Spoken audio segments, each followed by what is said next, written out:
Assalamualaikum warahmatullahi wabarakatuh. Perkenalkan, nama saya Ibu Sulistiawati. Di sini saya akan membahas tentang materi dari bab 2, yaitu tentang sistem dan dinamika demokrasi Pancasila. Pada KD 3.2, yaitu mengkaji sistem dan dinamika demokrasi Pancasila sesuai dengan Undang-Undang Dasar Negara Republik Indonesia tahun 1945. Dan pada KD 4.2, yaitu menyajikan hasil kajian tentang sistem dan dinamika demokrasi Pancasila sesuai dengan Undang-Undang Dasar Negara Republik Indonesia tahun 1945.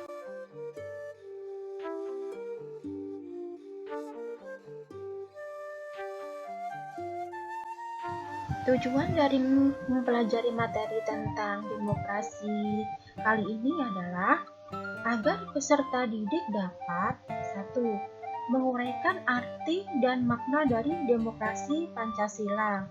2. Menganalisis tentang prinsip-prinsip dari demokrasi Pancasila.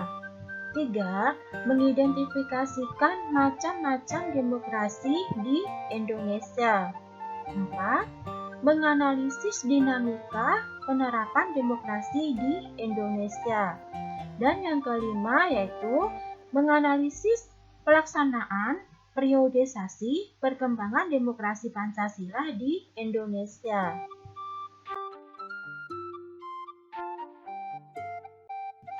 Arti dari demokrasi Pancasila. Demokrasi berasal dari bahasa Yunani, yaitu demos dan kratos. Demos yang berarti rakyat dan kratos yang berarti pemerintahan. Jadi, demokrasi Pancasila adalah demokrasi atau pemerintahan yang berasal dari rakyat, oleh rakyat, dan untuk rakyat, yang penerapannya berdasarkan pada nilai-nilai luhur dari Pancasila. 2. Menganalisis tentang prinsip-prinsip dari demokrasi Pancasila, yaitu 1. Demokrasi yang berketuhanan yang Maha Esa. 2. Demokrasi dengan kecerdasan. 3. Demokrasi yang berkedaulatan rakyat. 4. Demokrasi yang berdasarkan pada rule of law atau kebenaran hukum. 5. Demokrasi dengan hak asasi manusia. 6. Demokrasi yang berkeadilan sosial. 7. Demokrasi dengan kemakmuran. 8. Demokrasi dengan otonomi daerah. 9. Demokrasi dengan pengadilan yang merdeka. 10. Demokrasi dengan pemisahan kekuasaan negara.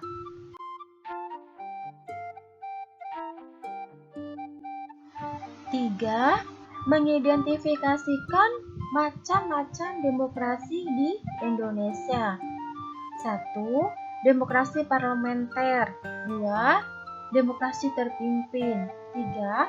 Demokrasi Pancasila. 4. Demokrasi pada masa Orde Lama. 5. Demokrasi pada masa Orde Baru. Dan yang keenam, demokrasi pada masa reformasi. 4. Menganalisis dinamika penerapan demokrasi di Indonesia. 1. Demokrasi pada masa Orde Lama, yaitu pada tahun 1945 sampai 1965. Undang-undang dasar yang dipakai adalah Undang-Undang Dasar sementara 1950. Sistem pemerintahan yang dipakai adalah sistem pemerintahan presidensial dan kemudian berubah menjadi sistem pemerintahan parlementer. 2. Demokrasi pada masa Orde Baru, yaitu tahun 1966 sampai dengan 1998. Sistem pemerintahan yang dipakai adalah sistem pemerintahan parlementer dan Undang-Undang Dasar yang dipakai adalah Undang-Undang Dasar 1945. Yang ketiga adalah demokrasi pada masa reformasi, yaitu pada tahun 1998 sampai dengan sekarang. Sistem pemerintahan yang dipakai adalah sistem pemerintahan presidensial. Undang-Undang Dasar yang dipakai adalah Undang-Undang Dasar 1945 sampai sekarang.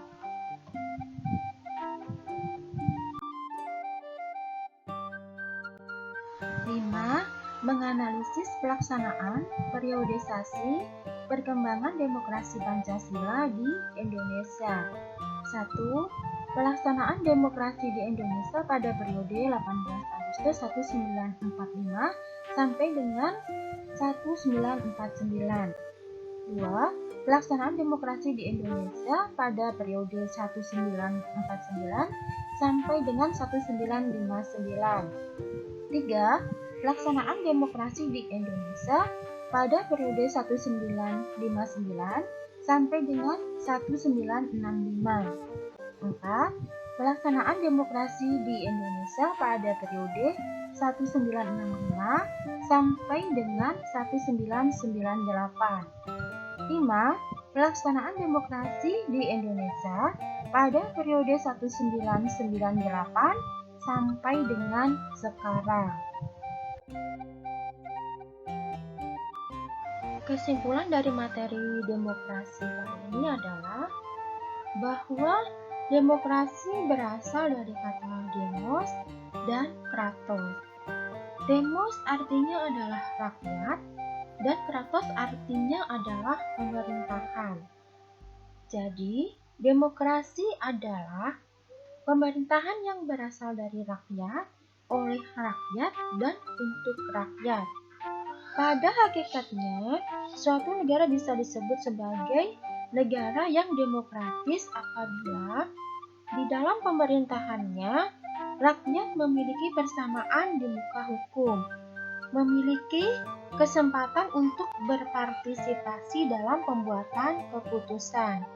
Rakyat bisa hidup secara layak, adil, makmur, dan sejahtera. Sedangkan arti dari demokrasi Pancasila adalah demokrasi yang berdasarkan pada nilai-nilai luhur dari Pancasila. Demikian tadi materi tentang sistem dan dinamika demokrasi Pancasila kali ini. Semoga bisa bermanfaat. Terima kasih atas semua perhatiannya.